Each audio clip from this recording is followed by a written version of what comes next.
Côte d'Ivoire, naviguer sur l'autoroute de l'information qu'est Internet est tout aussi dangereux qu'emprunter l'autoroute du Nord. Les coupeurs de route sur la toile sont les cybercriminels. Avec leur redoutable souris, ils sévissent en un clic. En ce moment, il y a des gens qui sont dans un cybercafé. Eux tous, ils peuvent être sur écoute en ce moment. C'est très facile à le faire. Leur mot de passe peut être volé.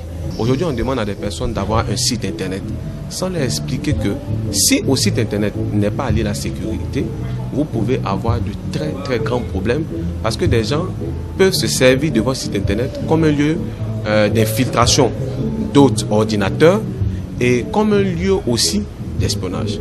J'ai reçu ce genre de message et puis je n'ai rien fait, j'ai juste supprimé ce mot.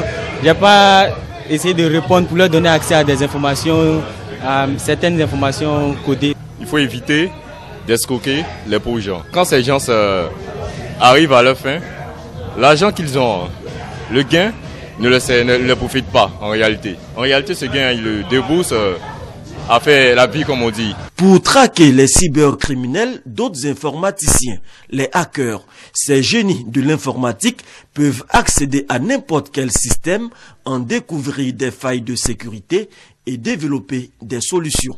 Lorsqu'on parle de hacking, on parle de piratage informatique, mais les hackers sont différents des cybercriminels.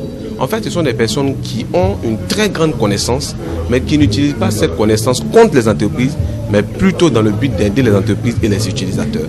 Autre moyen de lutte contre la cybercriminalité, le décret portant identification des abonnés de téléphonie mobile et d'Internet. Le problème auparavant, quand quelqu'un utilise une clé ou utilise une connexion quelconque pour aller sur l'Internet pour faire une infraction, c'est parce que la personne se dit qu'on ne peut pas me retrouver. Mais à partir du moment où vous savez que vous êtes identifié, quand vous utilisez un moyen quelconque de connexion, on peut vous identifier.